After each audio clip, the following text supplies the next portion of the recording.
Hola, mis queridos. Mi nombre es Guadalupe Hernández. Tengo 89 años y hoy voy a compartir con ustedes una historia que guardé por muchos años dentro de mi pecho. Antes de comenzar, quisiera pedirles que le den me gusta a este video y se suscriban al canal. Y cuéntenme en los comentarios desde dónde están viendo. Sería una alegría saber que mi historia está llegando a tantos lugares diferentes. Fue en 1958 cuando conocí a Raúl. Yo tenía apenas 22 años. Trabajaba como dependienta en una tienda de telas en el centro de la Ciudad de México y soñaba con tener mi propia casa algún día, llena de flores. En las ventanas, mi mamá siempre decía que casa sin planta es casa sin vida. Raúl era chofer de camión, un hombre guapo, de porte fuerte, que llamaba la atención por donde pasaba. Cuando comenzó a frecuentar la tienda y traerme pequeños regalos, me sentí la muchacha más especial del mundo. Aun en aquella época, no era como hoy. Una muchacha decente necesitaba casarse temprano, formar familia. La gente del barrio ya comenzaba a murmurar sobre mí, diciendo que me iba a quedar para vestir santos. Entonces, cuando Raúl me pidió ser su novia después de apenas 3 meses cortejándome, mi corazón se aceleró de alegría. El noviazgo fue rápido e intenso. Mis padres, personas sencillas de Puebla, quedaron encantados con el yerno trabajador, que tenía empleo fijo y ganaba razonablemente bien. Recuerdo a mi papá diciendo: Guadalupe, este hombre te dará seguridad, una vida estable. Qué equivocada estaba, qué equivocados estábamos todos. Nos casamos en una ceremonia modesta en la parroquia de la colonia, con un pequeño almuerzo después. En el patio de la casa de mis padres, fuimos a vivir a una casa rentada, sencilla, pero que para mí parecía un palacio. En las primeras semanas, planté geranios en las ventanas del frente. Quería que todos los que pasaran supieran que ahí vivía una familia feliz. Fue en el 3er mes de casados cuando vi a Raúl borracho por primera vez. Llegó tarde en la noche, tambaleándose con un fuerte olor a tequila.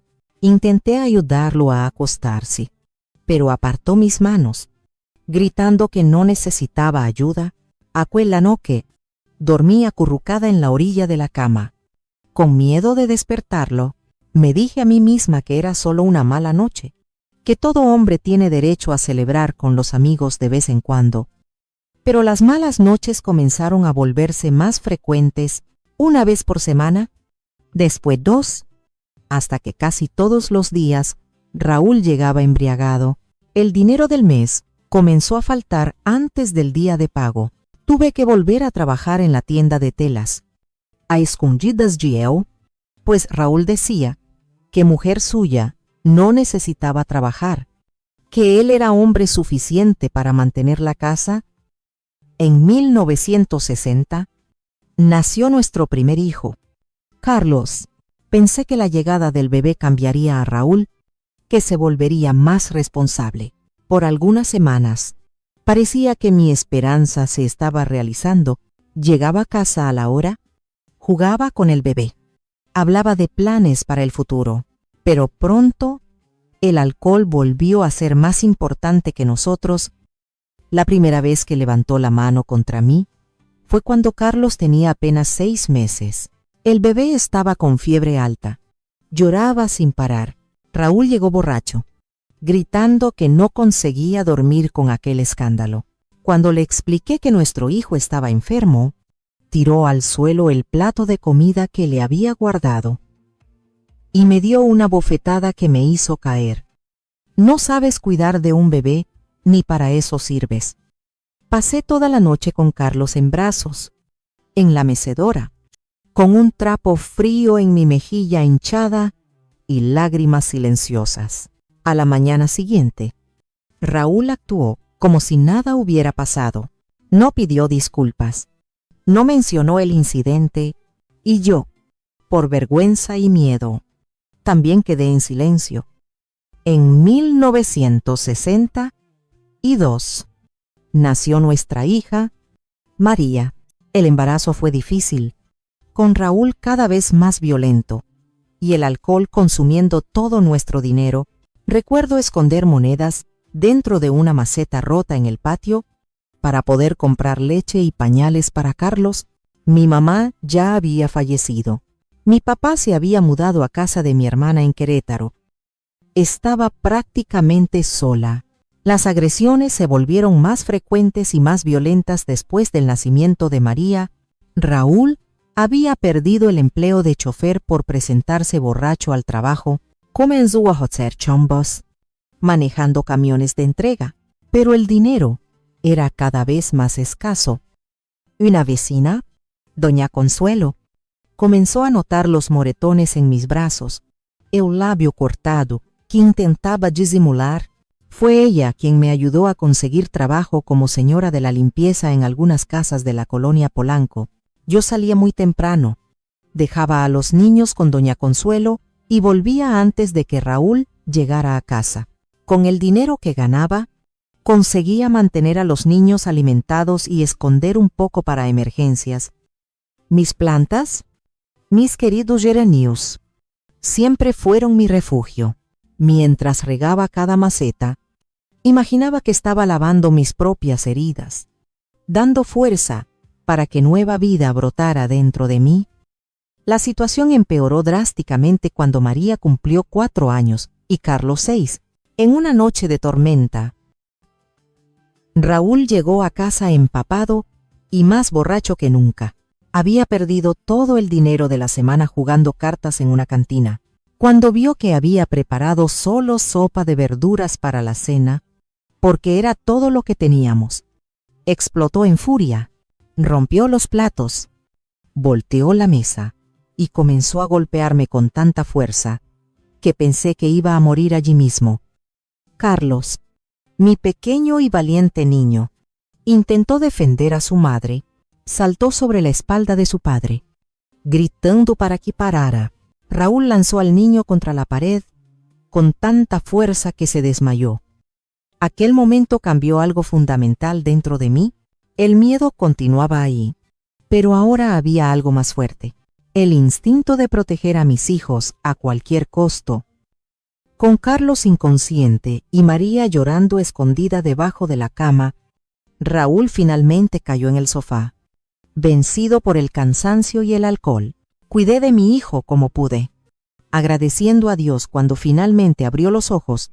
Aquella noche no dormí, me quedé mirando a los niños, al hombre que un día amé roncar en el sofá y a mis plantas en la ventana, que continuaban creciendo a pesar de todo.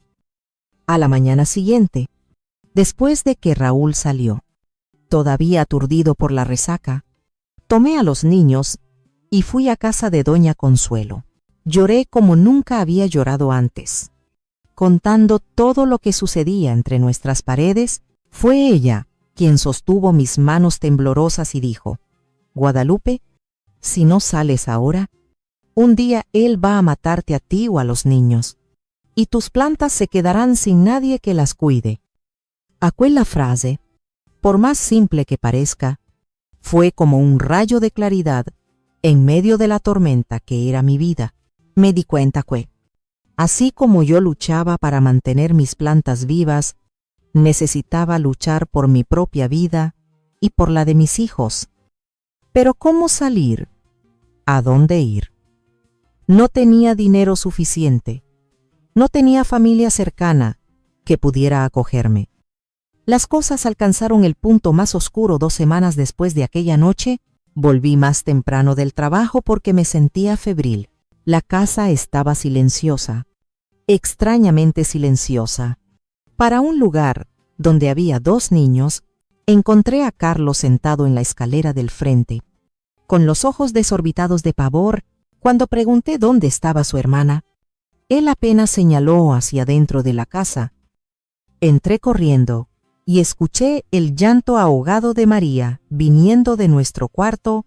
Al abrir la puerta, vi una escena que me atormenta hasta hoy.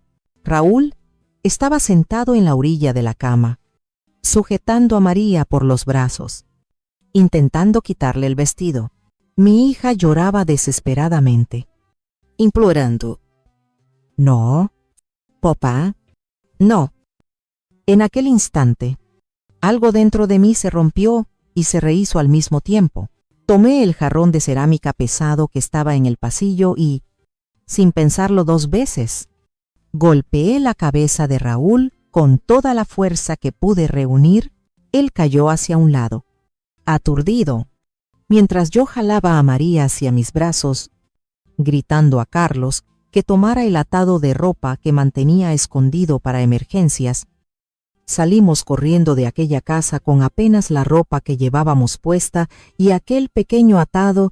Dejé atrás los muebles, los recuerdos, incluso mis queridas plantas, pero llevé conmigo lo que realmente importaba a mis hijos, finalmente, mi dignidad. Pasé 3 días escondida en casa de doña Consuelo, temblando cada vez que oía pasos en la calle, imaginando que Raúl vendría a buscarnos, pero él nunca apareció. Supe, después, que había sido arrestado por causar una pelea violenta en la cantina del barrio, hiriendo gravemente a otro hombre. Con el poco dinero que tenía guardado y la ayuda de doña Consuelo, conseguí comprar boletos de autobús para Guadalajara, donde vivía una prima lejana de mi difunta madre. Fue el comienzo de nuestra nueva vida, una vida difícil, llena de desafíos, pero sin el miedo constante, sin los puños cerrados de Raúl, sin el olor a alcohol y violencia. ¿Y saben cuál fue la primera cosa que hice cuando finalmente conseguimos rentar un pequeño cuarto trasero? Planté un geranio en la ventana, porque flores en la ventana, mis queridos, no son solo decoración, son un símbolo de que, incluso después de la tormenta más violenta, la vida insiste en florecer. La llegada a la nueva ciudad fue como pisar en un mundo desconocido. Yo, una mujer de 32 años, con 2 niños pequeños, sin marido, sin profesión definida, y con el corazón todavía sangrando por tantas heridas, recuerdo la expresión en el rostro de la prima de mi madre, doña Esperanza. Cuando llegamos a su puerta, una mezcla de compasión y preocupación, ella no preguntó nada frente a los niños, pero sus ojos lo decían todo. ¿Qué fue lo que te pasó, Guadalupe? Aquella primera noche fue de llanto silencioso en la almohada prestada. Carlos, con sus casi 7 años, durmió abrazado a mí. María, con sus 4 añitos, estaba demasiado cansada para entender la gravedad de la situación. Mirando al techo de aquel cuarto pequeño, me preguntaba si había tomado la decisión correcta. ¿Conseguiría criar a mis hijos sola?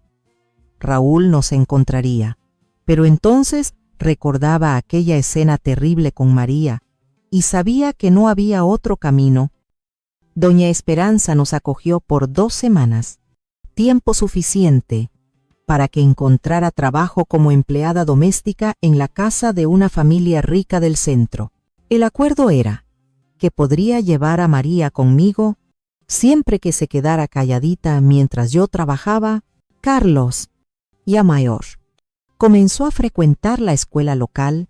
Recuerdo el miedo que sentí al matricularlo, pensando que Raúl podría un día aparecer allí para llevárselo. Pedí a la directora que, por favor, no proporcionara información sobre mi hijo a nadie más que a mí.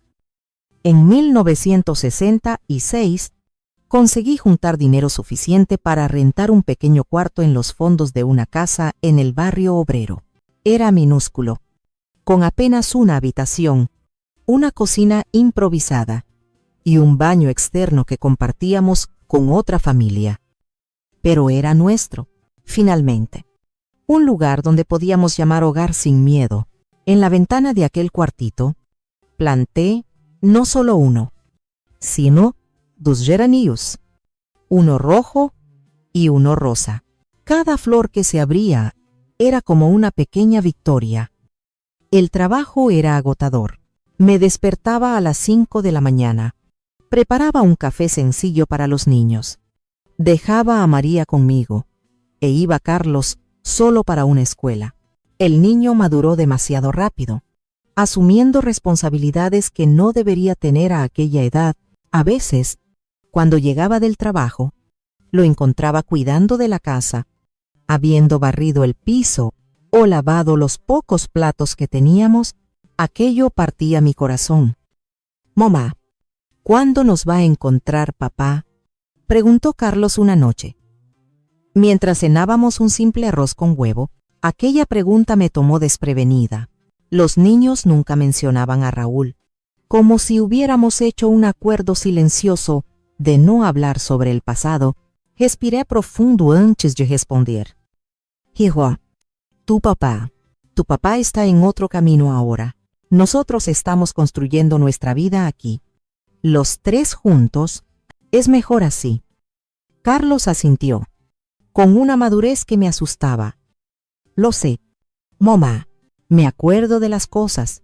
Solo pregunté porque María estaba con nostalgia». María, que comía distraída, levantó los ojos al oír su nombre.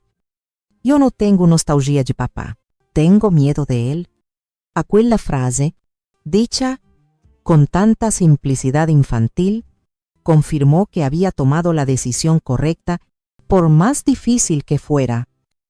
Los años de 1967 y 1968 fueron de mucho trabajo y poca sobra. Lavaba, planchaba, cocinaba, limpiaba para diversas familias. Mis manos, que un día soñaron solo con cuidar flores, ahora estaban callosas por el trabajo duro. Pero había una diferencia fundamental. Cada callo, ahora, era motivo de orgullo, no de vergüenza o dolor impuesto por otra persona. Fue a finales de 1968 que conocí a doña Josefina, una señora mayor que había perdido a su marido recientemente. Ella necesitaba a alguien, no solo para cuidar de la casa, sino para hacerle compañía. El salario era mejor de lo que recibía en las otras casas, y el horario permitiría que estuviera en casa cuando Carlos volviera de la escuela. Parecía demasiado bueno para ser verdad. Doña Josefina vivía en una casa grande, con un inmenso jardín en los fondos. Cuando mencioné mi amor por las plantas durante la entrevista, sus ojos cansados brillaron. «Mi marido era botánico aficionado», dijo. «El jardín era su alegría. Pero desde que falleció no he conseguido mantenerlo. Tal vez puedas ayudarme con eso también». Comenzar a trabajar para doña Josefina fue un giro en nuestra vida. Por primera vez desde que salimos de casa, no me sentía apenas sobreviviendo, sino comenzando a vivir de verdad. María, ahora con casi 7 años, venía conmigo y pasaba el día jugando en el jardín mientras yo cuidaba de la casa. Carlos, con 10 años, venía directo de la escuela para allá, y doña Josefina insistía en ayudarlo con las tareas. El jardín se convirtió en mi refugio, mi terapia.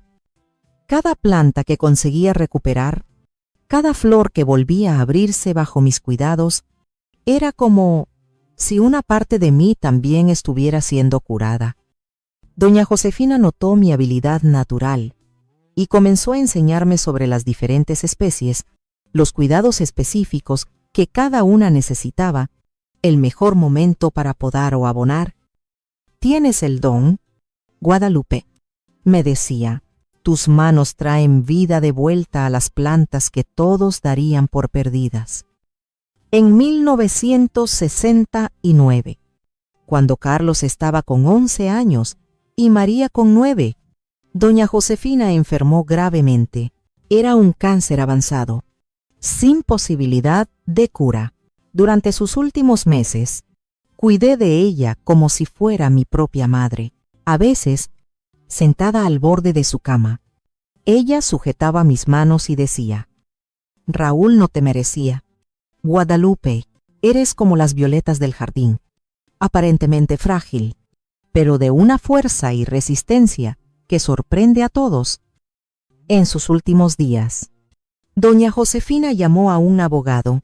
No pude creer cuando supe, ella había dejado en testamento para mí una pequeña cantidad de dinero y, más importante, el derecho de vivir en la casa de los fondos con acceso al jardín, por el tiempo que quisiera, para que sigas cuidando de mis plantas y de tus niños, decía la carta que dejó para mí. El fallecimiento de doña Josefina fue un golpe duro, pero su último gesto de bondad cambió nuestras vidas para siempre. Por primera vez, desde que salí de la casa de Raúl, teníamos un lugar verdaderamente nuestro, con espacio para que los niños jugaran y para que yo cultivara no solo plantas, sino sueños. La noticia se esparció rápidamente por el barrio. La viuda de Josefina había dejado la casa de los fondos para la empleada. Algunos torcían la nariz, otros lo veían justo considerando el cuidado que dediqué a ella en sus últimos meses. Lo que nadie sabía y yo guardaba con mucho recelo era que no era exactamente viuda legalmente. Todavía estaba casada con Raúl, aunque no tuviera noticias de él en años. Con el pequeño dinero que doña Josefina dejó y que yo ahorré como si fuera el último del mundo, comencé a transformar el jardín en algo más allá de un pasatiempo. Siempre tuve una habilidad especial para hacer esquejes, especialmente de plantas ornamentales. Comencé a vender algunas en el mercado local los fines de semana. Para mi sorpresa, había demanda. La gente admiraba la salud de mis plantas, el cuidado con que eran cultivadas. En 1970, una tienda de materiales de construcción del centro buscaba a alguien para cuidar de un pequeño vivero que querían montar anexo a la tienda. El dueño había comprado algunos de mis esquejes en el mercado y quedó impresionado. La invitación vino una mañana de domingo. La señora entiende de verdad de plantas. No quiere trabajar para mi pago mejor que cualquier familia va a pagar por limpiar. Acepté inmediatamente. Finalmente, podría trabajar con lo que amaba. El salario era realmente mejor. Y el horario me permitía estar en casa cuando los niños volvieran de la escuela. Carlos, ya con 12 años, era un muchacho serio y estudioso. María, con 10, parecía haber heredado mi amor por las plantas y me acompañaba siempre que podía al vivero. Fue en esa misma época que el miedo que guardaba en el fondo del corazón finalmente se concretó. Un final de tarde, al volver para casa con María, encontré a un hombre sentado frente a la casa de los fondos, incluso de espaldas. Reconocí inmediatamente la silueta de Raúl. Mi cuerpo entero se congeló. María, que era muy pequeña cuando salimos de casa, no lo reconoció, pero percibió mi terror. «Mamá, ¿quién es aquel hombre?», preguntó apretando mi mano. No conseguí responder. Pensé en dar media vuelta, en huir nuevamente. Pero ¿a dónde iría?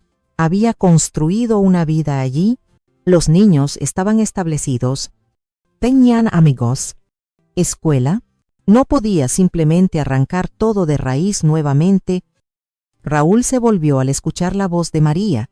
Estaba más viejo, más delgado, con el rostro marcado por años de bebida y vida dura. Sus ojos, sin embargo, eran los mismos, aquella mezcla de rabia y autocompasión que conocía tan bien. «Así que es aquí donde te escondiste todos estos años, Guadalupe», dijo, levantándose. «Bien que me dijeron que te encontraría en esta ciudad». Mandé a María entrar en casa y quedarse con su hermano. La niña obedeció. Corriendo para dentro, me quedé allí, parada, encarando a aquel hombre que un día juré amar para siempre, pero que ahora solo me causaba miedo y repulsión. «¿Qué quieres?» «Raúl, ¿por qué viniste a buscarnos después de tanto tiempo?» Él dio un paso en mi dirección e instintivamente retrocedí. Esto pareció irritarlo, pero se contuvo. Te llevaste a mis hijos. Guadalupe, no tenías ese derecho. Vayan a buscarlos. Mi corazón se aceleró. El miedo se transformó en un coraje que no sabía que poseía. No te vas a llevar a mis hijos a ningún lado. Raúl, ellos tienen una vida aquí. Están felices. Están seguros. Raúl soltó una risa amarga. ¿Seguros de qué? De mí soy el padre de ellos. ¿Tengo derechos? ¿Qué derechos? El derecho de pegarles como me pegabas a mí. El derecho de intentar mi voz follow. Recordando aquella escena terrible con María, el derecho de hacer con ellos lo que intentaste hacer con nuestra hija antes de huir. Él pareció genuinamente confundido por un momento. Después, su rostro se contorsionó en furia. Siempre fuiste una mentirosa, Guadalupe, siempre inventando cosas para hacerme parecer un monstruo. Yo nunca pondría un dedo sobre mis hijos. En aquel momento, la puerta de la casa se abrió y Carlos apareció.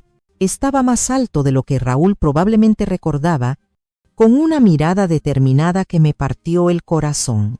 Mi niño no debería tener que enfrentar esto. No debería tener que proteger a su madre. Papá, dijo, la voz firme, a pesar de la poca edad. No queremos ir contigo. Mamá cuida bien de nosotros. Por favor, vete. Raúl miró a su hijo con una expresión que mezclaba sorpresa y dolor. Por un momento, pensé que iba a avanzar contra Carlos, y mi cuerpo entero se preparó para intervenir, pero entonces, algo inesperado sucedió. Lágrimas surgieron en los ojos de aquel hombre que nunca había visto llorar. ¿Ustedes realmente están mejor sin mí?, murmuró, más para sí mismo que para nosotros. Después, metió las manos en los bolsillos de la chamarra gastada y dio la espalda. No voy a molestarlos más. Nos quedamos allí, parados, viendo a Raúl alejarse por la calle de tierra. Carlos puso el brazo alrededor de mis hombros en un gesto de consuelo que debería ser mío para con él. No, al contrario. ¿Va a volver? ¿Mamá?, preguntó. No sé, hijo, pero si vuelve, vamos a enfrentarlo juntos. Aquella noche fue de vigilia. Cerré con llave todas las puertas y ventanas. Coloqué una silla contra la perilla, como hacía en los tiempos en que vivíamos con Raúl y yo. Temía sus llegadas embriagadas, pero él no volvió, ni aquella noche, ni en los días siguientes. Supe, tiempo después, por un conocido que venía de la Ciudad de México, que Raúl había muerto en una pelea de cantina, apuñalado por causa de una deuda de juego. Sentí una mezcla confusa de emociones. Alivio por saber que nunca más tendríamos que temer su presencia, pena por el hombre que un día pensé amar, y una tristeza profunda por mis hijos, que crecerían sin un padre, aunque, en verdad, nunca lo hubieran tenido realmente. Cuando conté a los niños, Carlos recibió la noticia en silencio. Con un movimiento de cabeza, María preguntó si deberíamos ir al entierro. Respondí que no, que nuestro lugar estaba allí, construyendo nuestro futuro, no enterrando el pasado. Aquella noche, planté un nuevo geranio en la ventana de casa, blanco, simbolizando la paz que finalmente podría sentir. El tiempo pasó y las heridas fueron cicatrizando. El jardín continuó creciendo, así como mis hijos. Las plantas, así como nosotros, probaron ser más fuertes de lo que parecían, resistiendo a las intemperies, volviendo a florecer, incluso después de las tormentas más violentas. Y yo, que un día fui apenas una mujer asustada huyendo con 2 niños pequeños, descubrí que, como mis plantas, tenía raíces mucho más profundas y fuertes de lo que jamás imaginé. El año de 1971 trajo un cambio importante en mi vida. El dueño de la tienda de materiales de construcción, don Roberto, comenzó a notar que muchos clientes venían específicamente para comprar mis plantas. Guadalupe, estás trayendo más gente a la tienda que mis descuentos de fin de mes, me dijo cierta mañana con una sonrisa genuina. Necesitamos expandir este vivero. Fue así como, a los 35 años, me convertí prácticamente en gerente de un vivero que ocupaba ahora no solo un rinconcito de la tienda, sino todo el terreno lateral. Don Roberto invirtió en invernaderos simples, en más variedades de plantas. Lo más importante, confió en mi experiencia para tomar decisiones. Por primera vez en la vida, sentí que mi opinión tenía valor, que mi conocimiento, aunque adquirido en la práctica, sin estudios formales, era respetado. Carlos, ahora con 13 años, estaba en el inicio de la adolescencia y se había vuelto un excelente estudiante. Los maestros siempre comentaban sobre su dedicación, sobre cómo parecía determinado a conquistar algo mayor. María, con 11 años, continuaba siendo mi pequeña ayudante en el vivero. Los sábados, cuando no tenía clase, se quedaba conmigo todo el día, aprendiendo los nombres de las plantas, observando cómo hacía los esquejes, cómo detectaba enfermedades por el aspecto de las hojas. Nuestra vida finalmente estaba entrando en los carriles. Después de tantos años de lucha, vivíamos en la casa de los fondos, dejada por doña Josefina. Yo tenía un trabajo que amaba. Los niños estaban sanos y estudiando. Aún así, por la noche, cuando me quedaba sola después de que todos dormían, a veces me sorprendía pensando en lo que podría haber sido, en las oportunidades que perdí por haberme casado tan joven con Raúl, en los sueños que abandoné. Fue en una de esas noches de reflexión, a mediados de 1972, que tuve una idea que cambiaría completamente nuestro futuro. Estaba sentada en el pequeño portal de los fondos, mirando al jardín que florecía bajo los cuidados de mis manos hace casi 5 años, cuando me di cuenta, ¿por qué trabajar para don Roberto, cuando podría tener mi propio negocio?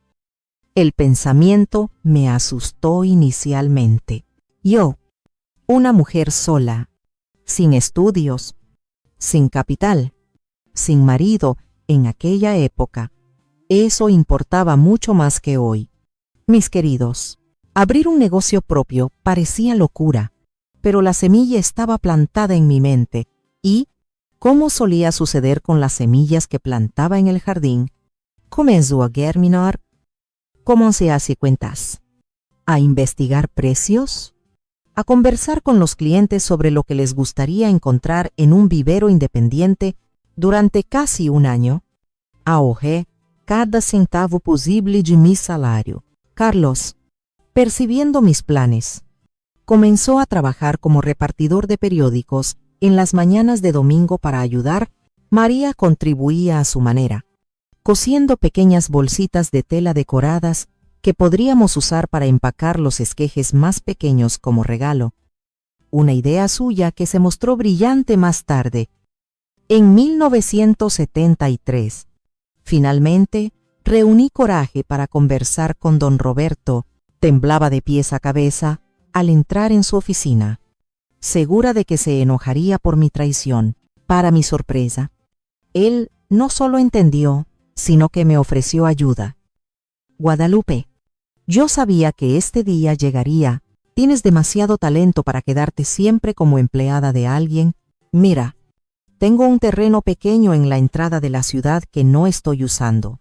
Si quieres, puedes comenzar tu vivero allí, pagando una renta simbólica hasta establecerte. Salí de aquella oficina con lágrimas en los ojos y una sensación que hace mucho no experimentaba, esperanza genuina. Aquella noche, conté a mis hijos sobre la conversación, sobre la posibilidad real de tener nuestro propio negocio. Carlos, con sus 15 años, me abrazó con fuerza y dijo algo que nunca olvidaré. Mamá, Usted es la persona más valiente que conozco. Los meses siguientes fueron de trabajo doble. Mantenía mi empleo con don Roberto durante el día, y por la noche y los fines de semana, con la ayuda de mis hijos y de algunos vecinos que se ofrecieron para ayudar, preparaba el terreno para lo que sería el vivero Flores en la Ventana. El nombre fue sugerencia de María. Claro, en enero de 1974, abrimos las puertas oficialmente. El inicio fue tímido. Apenas yo y los niños, con una pequeña variedad de plantas que había propagado pacientemente durante meses. Las primeras semanas fueron tensas. Habíamos invertido todo lo que teníamos, incluyendo la pequeña reserva dejada por doña Josefina. Si el negocio no funcionaba, no tendríamos a dónde correr. Pero la gente comenzó a venir. Primero, los clientes fieles que ya me conocían del vivero de don Roberto. Después, rostros nuevos, traídos por el boca a boca. «Esa mujer tiene manos bendecidas para las plantas», decían. «Si está muriendo, llévesela a doña Guadalupe que ella la resucita». Una de las primeras clientes nuevas fue doña Carmen, esposa del presidente municipal de la ciudad. Ella había oído hablar de mi pequeño vivero y vino personalmente a seleccionar plantas para la reforma del jardín del Palacio Municipal. Recuerdo claramente a ella caminando entre los pasillos improvisados, señalando esta o aquella planta, haciendo preguntas específicas sobre cuidados. Al final de la visita, me sorprendió con un pedido. «Doña Guadalupe, no quiero solo comprar sus plantas. Quiero que usted venga a organizar y plantar el jardín del Palacio Municipal. Será visto por toda la ciudad. Una excelente publicidad para su negocio». Aquella oportunidad fue un divisor de aguas. El jardín del Palacio Municipal quedó listo en marzo de 1974 y se convirtió inmediatamente en un punto de referencia en la ciudad. Personas venían de otros municipios para ver la armonía de los colores, la disposición innovadora de las especies, y todas querían saber ¿quién hizo este jardín? La respuesta que llenaba mi pecho de orgullo era siempre la misma: fue doña Guadalupe del vivero Flores en la Ventana. Los pedidos de proyectos de jardines comenzaron a surgir. Al inicio eran solo residencias particulares, después vinieron restaurantes, hoteles, hasta incluso una escuela. Tuve que aprender rápidamente sobre paisajismo, sobre cómo calcular presupuestos, cómo negociar con clientes más exigentes. Carlos, ahora con 16 años y a punto de terminar la preparatoria, se volvió mi brazo derecho en los negocios. María, a los 14, asumió cada vez más responsabilidades en el vivero, demostrando un talento natural para las ventas con su manera dulce y atenta. En 1975, necesitamos contratar nuestra primera empleada, doña Concepción, una señora viuda que necesitaba complementar la pequeña pensión. Después vino Javier, un señor jubilado con conocimiento profundo sobre árboles frutales que expandió significativamente nuestro catálogo. Hasta el final de aquel año, éramos un equipo de 5 personas. Además de mí y mis hijos, el negocio crecía, pero no sin desafíos. En 1976, enfrentamos una sequía severa que amenazó destruir gran parte de nuestro inventario. Fueron noches sin dormir, cargando cubetas de agua de un pozo distante, cubriendo las plantas más sensibles, intentando salvar lo que podíamos. Perdimos muchos esquejes, pero la crisis nos enseñó la importancia de tener reservas financieras y de diversificar. Fue después de esa sequía que tuve una idea que cambiaría nuevamente el rumbo de nuestro negocio. ¿Por qué no ofrecer talleres sobre cómo cuidar de las plantas durante períodos difíciles? Comencé con sesiones informales los sábados en los fondos del vivero. Para mi sorpresa, las personas no solo aparecían, sino que estaban dispuestas a pagar para aprender. Doña Guadalupe, Usted tiene que escribir un libro, dijo una cliente, después de una de esas sesiones, a mediados de 1977. Sus consejos son preciosos, y la forma como usted explica con tanta paciencia es un don. Un libro. Apenas había completado la primaria. ¿Cómo podría escribir un libro? La idea pareció absurda inicialmente, pero no salió de mi cabeza.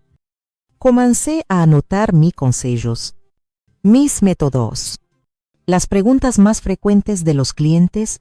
Carlos, que ahora estudiaba administración en una universidad en una ciudad vecina, volviendo solo los fines de semana, se ofreció para organizar mis anotaciones en capítulos coherentes.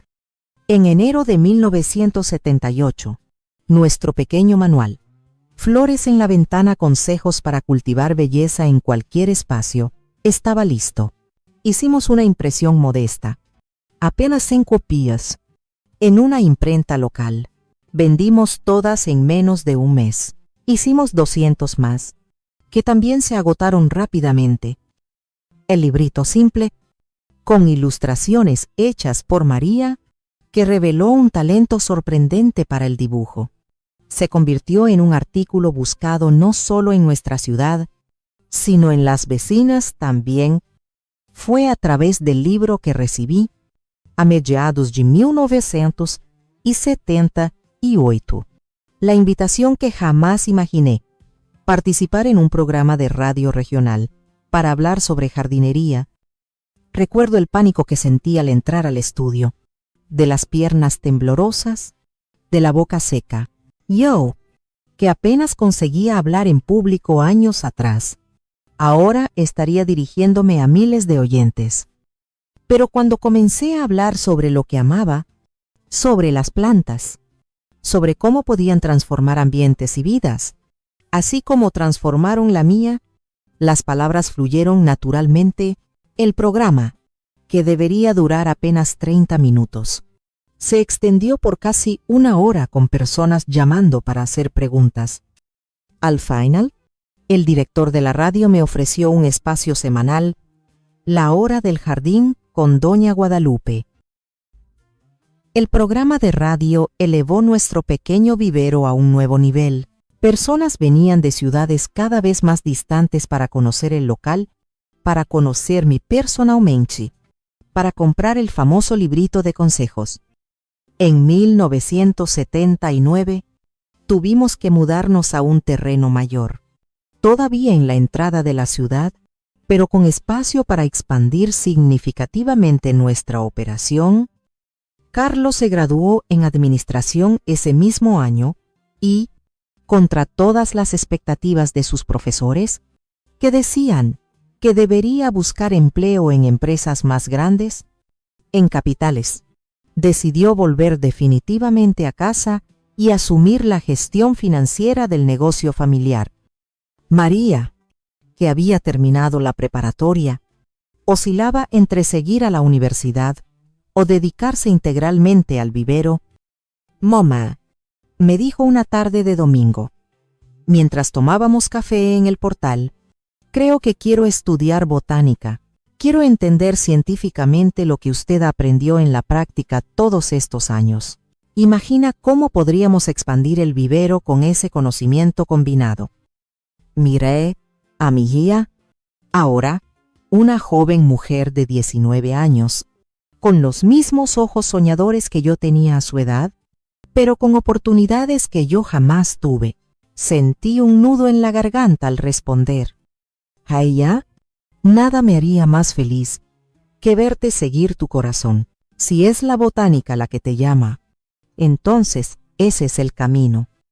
Al final de 1979, nuestro pequeño negocio, que comenzó con esquejes hechos en latas de leche vacías, se había transformado en uno de los mayores viveros de la región. Teníamos ahora 15 empleados, una línea propia de sustratos y abonos orgánicos desarrollada a partir de mis experiencias a lo largo de los años, y planes de abrir una sucursal en la capital del estado el año siguiente.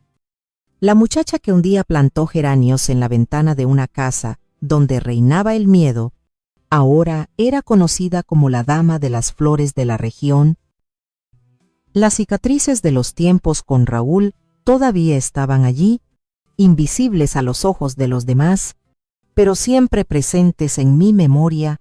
Sin embargo, así como las plantas que parecen morir en invierno, solo para resurgir más fuertes en primavera, yo también había renacido. Con cada nuevo esqueje que brotaba bajo mis cuidados, con cada jardín que ayudaba a florecer, con cada cliente que salía del vivero con una sonrisa en el rostro, sentía una renovación de mi propia fuerza, de mi propia capacidad de florecer, incluso en los suelos más áridos, incluso después de las tormentas más devastadoras. ¿Quién podría imaginar que aquellos geranios en la ventana, plantados como un pequeño acto de resistencia y esperanza en tiempos sombríos, serían la semilla de una vida tan más plena y significativa de lo que jamás soñé? Como siempre digo a mis clientes, nunca subestimes el poder de una flor para transformar un ambiente o una vida entera.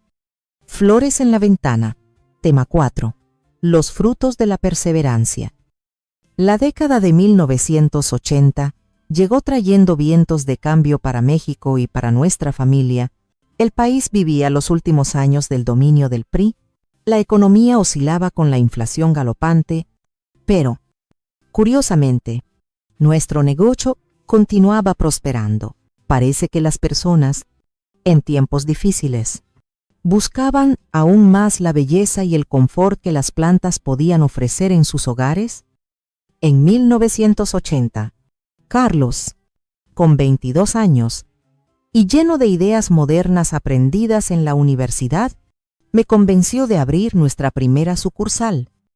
Mamá, estamos perdiendo clientes de la Ciudad de México que no quieren manejar hasta aquí. Necesitamos ir hasta ellos.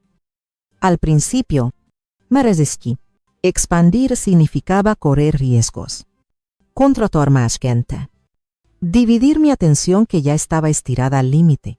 Pero mi hijo tenía la misma mirada determinada que yo reconocía en mí misma. Cuando enfrenté desafíos aún mayores, recuerdo el día en que finalmente cedí. Estábamos cerrando el vivero. Ya era final de la tarde, y una cliente de la Ciudad de México había manejado casi 2 horas solo para comprar algunas de nuestras plantas raras. Doña Guadalupe, dijo, mientras yo empacaba cuidadosamente sus compras, usted no tiene idea de cuántas personas allá en la capital hablan de su vivero, pero no tienen carro o tiempo para venir hasta aquí. Si usted abriera una tienda allá, tendría un éxito enorme. Aquella noche, miré largamente a los geranios que todavía mantenía en la ventana de casa, ahora, no más por necesidad de belleza en medio del caos, sino como un recordatorio constante del camino recorrido. Carlos, dije finalmente, vamos a abrir la sucursal, pero con una condición: tú serás responsable de ella.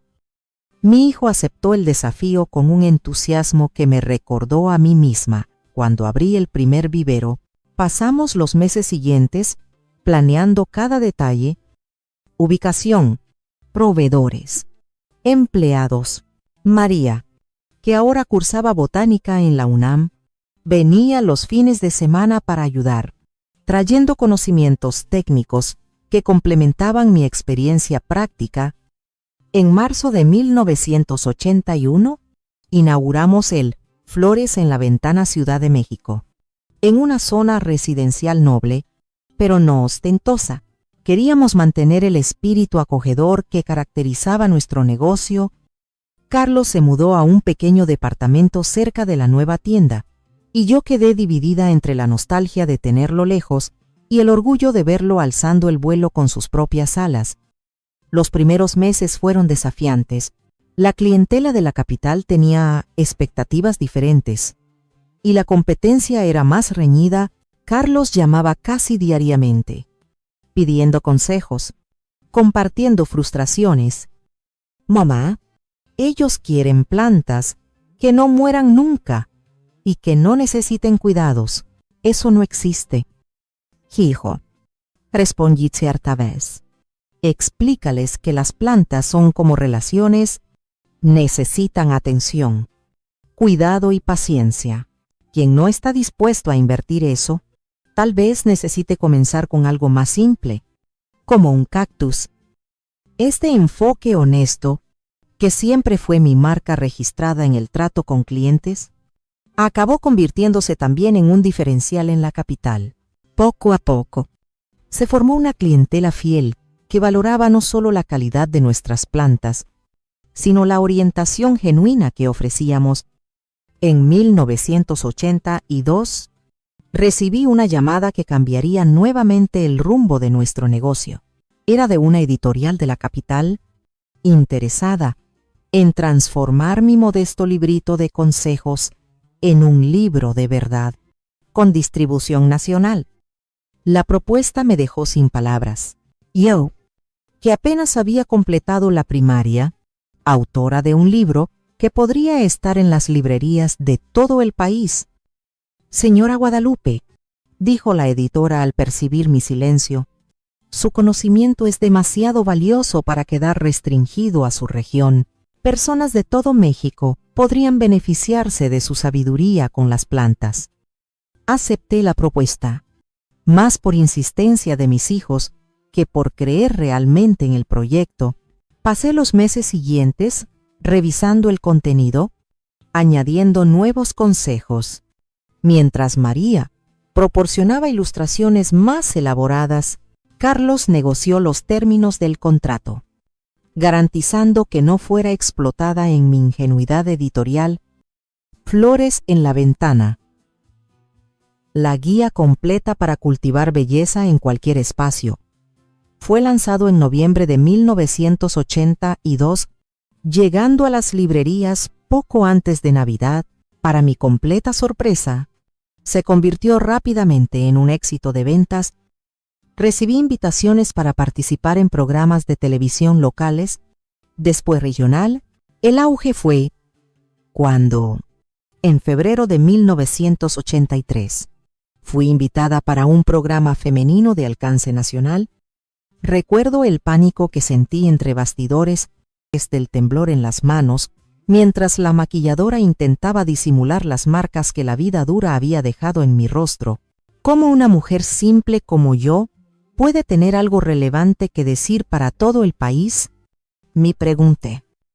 Pero cuando las cámaras se encendieron y comencé a hablar sobre mis plantas, sobre cómo habían sido mi refugio en los momentos más sombríos, sin entrar en detalles sobre Raúl, claro, toda la inseguridad desapareció. Hablé con el corazón, como siempre hice en las ruedas de conversación de mi pequeño vivero. La repercusión fue inmediata, las ventas del libro se dispararon. El teléfono del vivero no paraba de sonar con pedidos de plantas por correo, algo que nunca habíamos considerado hacer. Carlos inmediatamente organizó un sistema de entregas para todo el país, con empaques especiales para proteger los esquejes durante el transporte. En 1984, cuando María se graduó en botánica, ya éramos una empresa consolidada con 2 viveros físicos, ventas por correo para todo México, y mi libro en su tercera edición. Mi hija volvió a casa no solo con un diploma, sino con planes ambiciosos.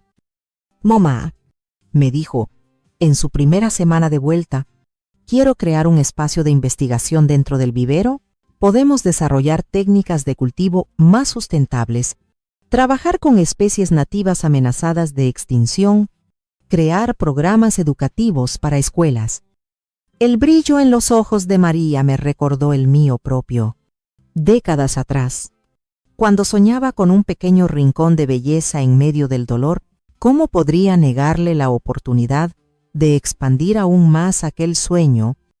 Invertimos parte significativa de las ganancias en la creación del Centro de Investigación y Educación Ambiental Flores en la Ventana, inaugurado en 1985.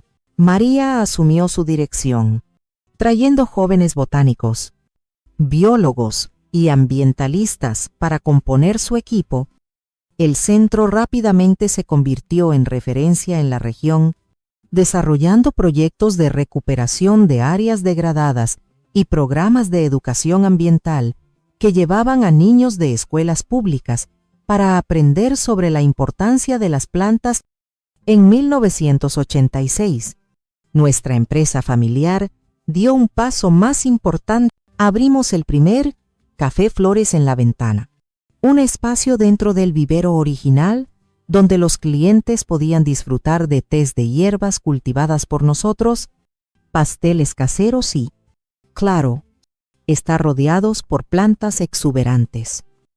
La idea vino de una cliente mayor que comentó: Doña Guadalupe, yo vengo aquí incluso cuando no necesito comprar nada, solo para sentirme bien entre las plantas.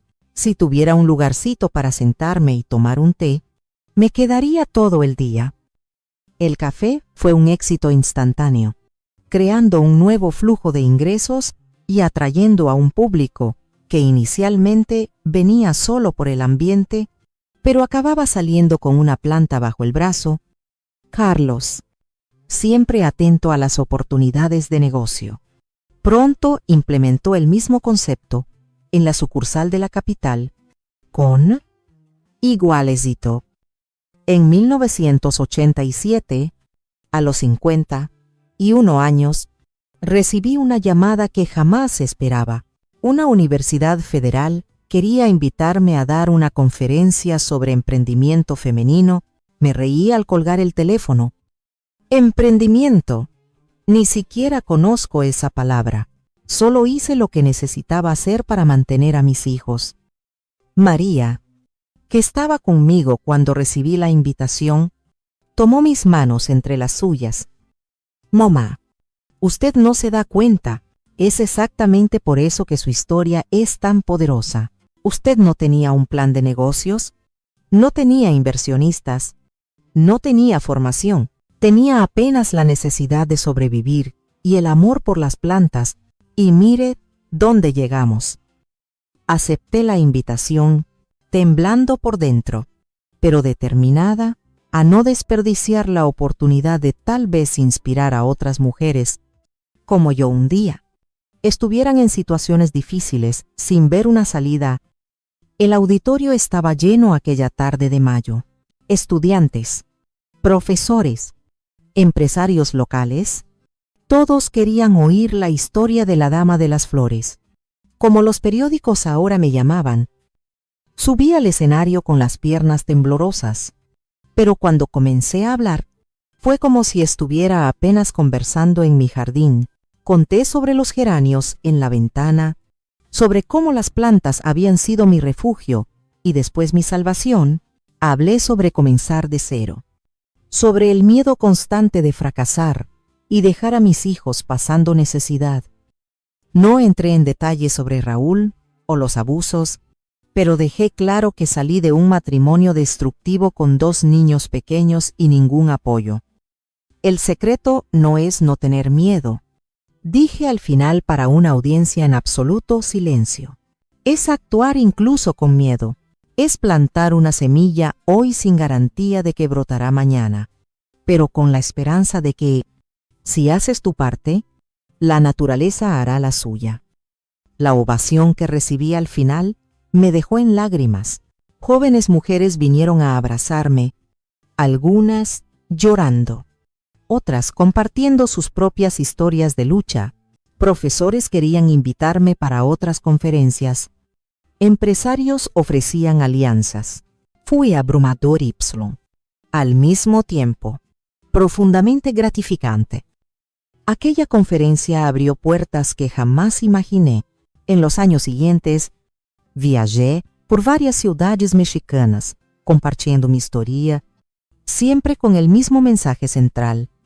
Es posible florecer incluso en los suelos más áridos, incluso después de las tormentas más devastadoras.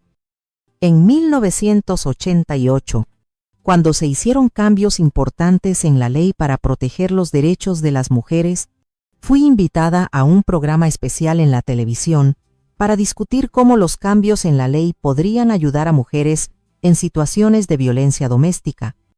Fue la primera vez que hablé públicamente, aunque todavía sin todos los detalles, sobre lo que había vivido con Raúl. Si las leyes y el apoyo que tenemos hoy existieran cuando yo era joven, dije mirando directamente a la cámara, pensando en cuántas mujeres podrían estar viéndome en aquel momento, tal vez no hubiera esperado tanto tiempo para salir de aquella situación. Tal vez no hubiera sido necesario huir en medio de la noche con 2 niños pequeños y el corazón en la mano. Las repercusiones de aquella entrevista fueron intensas. Recibí cientos de cartas de mujeres compartiendo sus propias historias, agradeciendo por el coraje, pidiendo consejos. Me di cuenta de que, sin querer, me había convertido en más que una especialista en plantas. Era ahora un símbolo de resistencia y superación para muchas mujeres. En 1989, tomé una decisión importante. Creé la Fundación Flores en la Ventana, una organización sin fines de lucro, dedicada a auxiliar a mujeres víctimas de violencia doméstica. Usando parte de las ganancias de los viveros y de los derechos de autor del libro, la fundación ofrecía refugio temporal, asistencia jurídica, lo más importante, capacitación profesional, para que esas mujeres pudieran, como yo, reconstruir sus vidas con independencia. El primer curso ofrecido por la fundación, naturalmente, fue de jardinería y producción de plantas ornamentales. Recuerdo la primera generación, 15 mujeres, la mayoría con historias tan o más dolorosas que la mía, aprendiendo a hacer esquejes, a identificar plagas, a preparar sustratos, más que técnicas de jardinería. Estaban aprendiendo que eran capaces, que tenían valor, que podían recomenzar. Al final de aquel año, mirando hacia atrás, hacia la trayectoria recorrida desde que planté los primeros geranios en la ventana de la casa donde vivía con Raúl, sentí una mezcla de incredulidad y gratitud.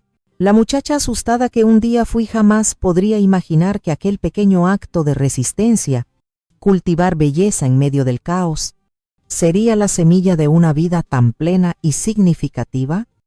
Carlos, ahora con 31 años, se había casado y me había dado mi primer nieto, un niño hermoso que recibió el nombre de Roberto, en homenaje a don Roberto, que nos había dado la primera gran oportunidad. María, a los 29 años, dirigía el Centro de Investigaciones con Brillantez, convirtiéndose en una voz respetada en los círculos académicos, a pesar de su juventud, y yo, Guadalupe, la dama de las flores, a los 53 años, miraba mi imperio verde con la certeza de que no eran las plantas, los viveros o los libros, mi mayor conquista, sino la capacidad de transformar dolor en belleza, miedo en coraje, un pequeño geranio en un bosque entero de posibilidades. Cada esqueje que salía de nuestros invernaderos llevaba un poco de aquella historia, un fragmento de aquella fuerza.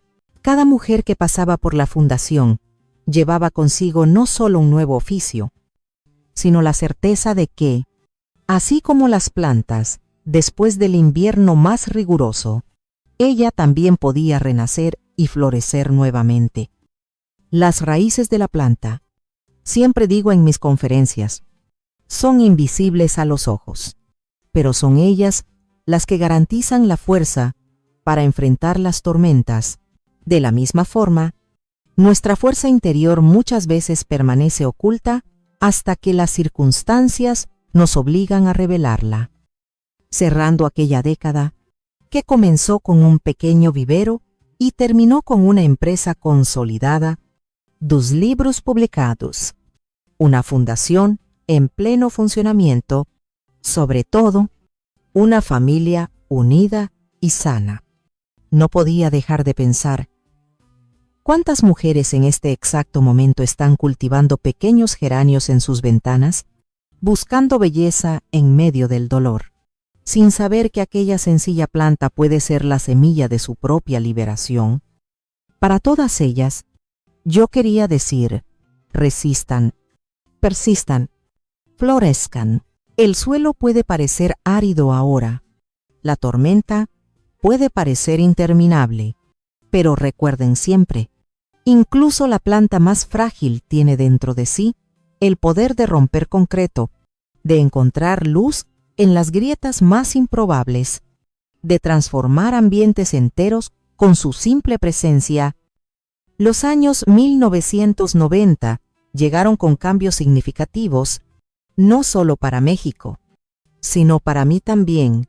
A los 54 años, ya no tenía más la energía de la joven que huyó con 2 niños bajo el brazo, pero cargaba algo mucho más valioso, la sabiduría que solo los años y las cicatrices pueden traer. El inicio de aquella década marcó la expansión más ambiciosa de nuestros negocios.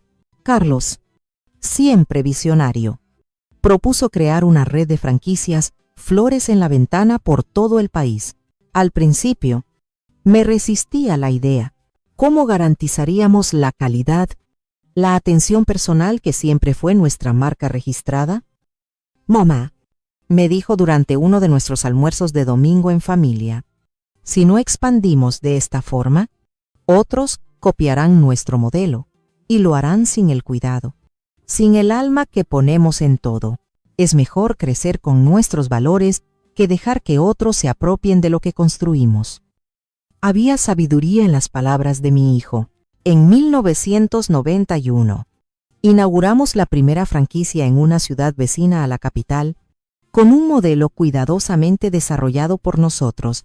Cada franquiciado necesitaba pasar un mes entero en el vivero original conmigo, aprendiendo no solo las técnicas de cultivo, sino principalmente la filosofía detrás de nuestro negocio. ¿Ustedes no están vendiendo solo plantas?, les decía a cada nuevo franquiciado. Están vendiendo esperanza. Están vendiendo la posibilidad de transformación. Cada cliente que entra aquí está buscando embellecer su vida de alguna forma, y necesitamos honrar eso. María complementó nuestro modelo de franquicias creando un componente educacional. Cada unidad, Flores en la Ventana, debería promover talleres gratuitos mensuales sobre jardinería básica para la comunidad local y tener un programa especial para escuelas públicas.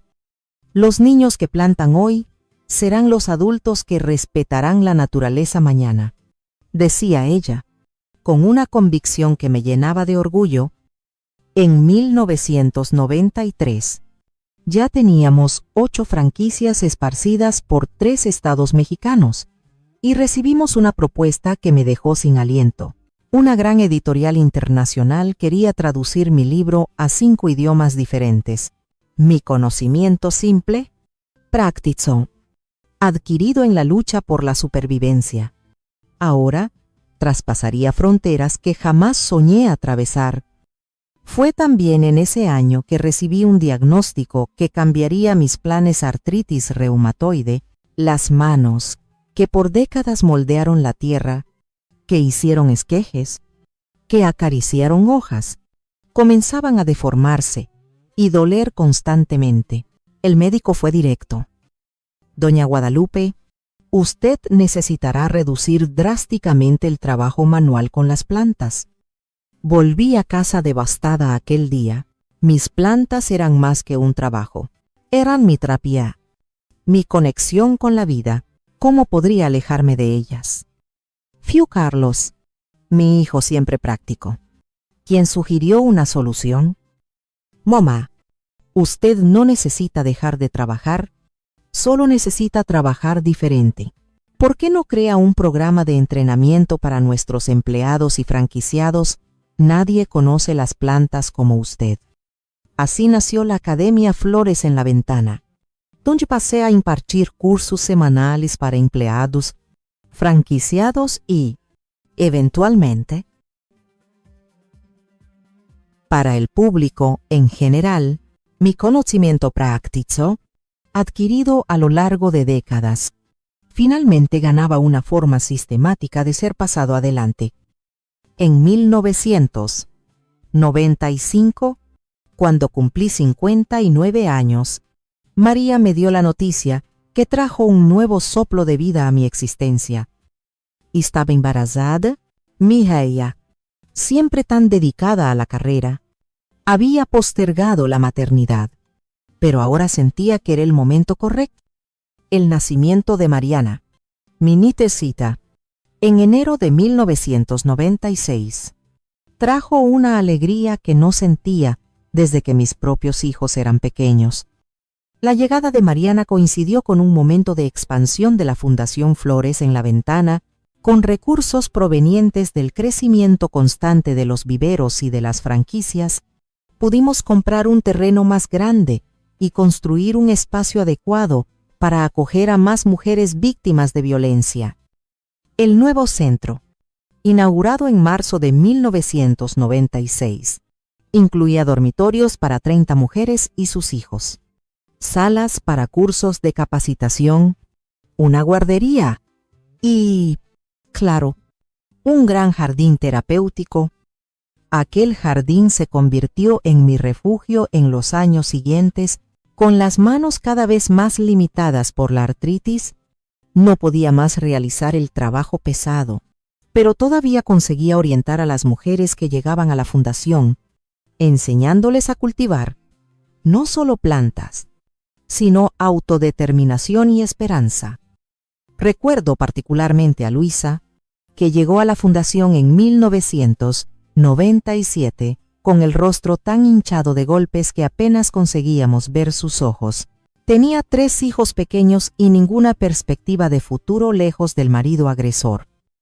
En las primeras semanas, ella apenas hablaba, pasando horas sentada sola en el jardín, solo observando las plantas. Un día, me acerqué a ella y dije simplemente: ¿quieres ayudarme a replantar aquellas begonias? Sin presión, sin forzar una conversación, ella aceptó silenciosamente y comenzamos a trabajar juntas. Cada día, un poco más de trabajo en el jardín, un poco más de palabras intercambiadas, un poco más de brillo retornando a sus ojos. 6 meses después, Luisa se había convertido en una de nuestras jardineras más talentosas, desarrollando una habilidad especial para recuperar plantas que parecían irremediablemente perdidas. Doña Guadalupe, me dijo un día, creo que entiendo también esas plantas casi muertas, porque yo misma estuve así, aparentemente sin vida, pero con la raíz todavía luchando por debajo de la tierra. Historias como la de Luisa se multiplicaron a lo largo de los años. La fundación creció, abriendo filiales en otras ciudades, siempre manteniendo el jardín terapéutico como elemento central del proceso de recuperación de las mujeres atendidas. La llegada del nuevo milenio trajo reflexiones profundas. A los 64 años, ya no participaba del día a día operacional de los viveros, dedicándome principalmente a la fundación y a los cursos en la academia. Carlos, ahora, con 42 años, comandaba la red de franquicias que ya sumaba 25 unidades en todo México. María, con 40 años, dividía su tiempo entre la coordinación del Centro de Investigaciones y la crianza de la pequeña Mariana, que mostraba ya a los 4 años el mismo amor por las plantas que caracterizaba a nuestra familia. Fue en 2000, durante una gran celebración de los 25 años del vivero Flores en la Ventana, que recibí la sorpresa, que jamás esperé, el título de doctora honoris causa por la Universidad Nacional Autónoma de México, en reconocimiento a mi contribución para el desarrollo sustentable y para el empoderamiento femenino. Yo, que apenas había completado la primaria, que aprendí a leer bien ya adulta para poder ayudar a mis hijos con las tareas escolares, ahora recibía el título más elevado que una universidad puede conceder. Al subir al escenario para recibir el diploma, las piernas temblando como en el día en que huí de Raúl, no conseguí contener las lágrimas. Este título, dije al micrófono, la voz entrecortada, no es para la Guadalupe de hoy, sino para aquella joven asustada que un día plantó geranios en la ventana como única forma de mantener la cordura, es para todas las mujeres que, como yo, usan lo que tienen en las manos, sea tierra, sea hilo y aguja, sea una ola, para construir una salida donde aparentemente no existe ninguna. La primera década del nuevo milenio trajo desafíos inesperados. En 2003, enfrenté un cáncer de mama que exigió cirugía y tratamientos agresivos. Durante mi recuperación, quien asumió el liderazgo de la fundación fue justamente Luisa, aquella misma mujer que años antes había llegado de rostro hinchado y alma quebrada. Ver la fundación floreciendo en las manos de alguien que un día había sido atendida por ella fue una de las mayores satisfacciones de mi vida. El ciclo se completaba. La semilla plantada décadas atrás germinaba ahora en un jardín entero de mujeres fortalecidas. En 2005, a los 69 años, y ya recuperada del cáncer, realicé otro sueño: publicar un libro autobiográfico, contando abiertamente por primera vez toda la historia de los abusos sufridos con Raúl, de la huida, de la reconstrucción de vida. Flores en la ventana, Memorias de Resistencia, se convirtió rápidamente en un bestseller y fue adoptado en programas de concientización sobre violencia doméstica en todo el país. Los años siguientes fueron de expansión internacional. Nuestra red de viveros, ahora administrada primordialmente por Carlos, llegó a países vecinos como Guatemala y Estados Unidos. María, por su parte, desarrolló en el Centro de Investigaciones Técnicas Innovadoras de Cultivo Sustentable que fueron reconocidas internacionalmente. En 2010, la pequeña Mariana, ahora con 14 años, sorprendió a todos al crear una aplicación para celulares que ayudaba a las personas a identificar plantas y a cuidar de ellas adecuadamente. Abuela, me dijo, mostrando la aplicación todavía en desarrollo, ahora, tus consejos van a llegar a personas que ni imaginamos en cualquier lugar del mundo. La tecnología, que siempre me asustó un poco, pasó a formar parte de nuestro negocio de maneras que jamás preví. Nuestra academia comenzó a ofrecer cursos en línea, alcanzando personas en lugares remotos que nunca tendrían acceso a un vivero físico. La fundación desarrolló una red de apoyo virtual para mujeres en situación de violencia, permitiendo que recibieran orientación, incluso sin poder salir de casa. En 2015, a los 79 años, recibí otro honor que me dejó sin palabras: una especie de rosa, desarrollada por investigadores de la universidad en colaboración con el Centro de Investigaciones de María, recibió el nombre científico de Rosa guadalupensis en mi homenaje. La descripción oficial destacaba su extraordinaria resistencia a condiciones adversas y capacidad de florecer incluso en suelos pobres, una metáfora que no pasó desapercibida. Los últimos años han sido de contemplación y gratitud. Hoy, a los 89 años, con las manos deformadas por la artritis, pero el espíritu más vibrante que nunca, miro al imperio que nació de algunos geranios en la ventana con una mezcla de incredulidad y orgullo. Nuestra red cuenta ahora con más de 50 franquicias en 6 países.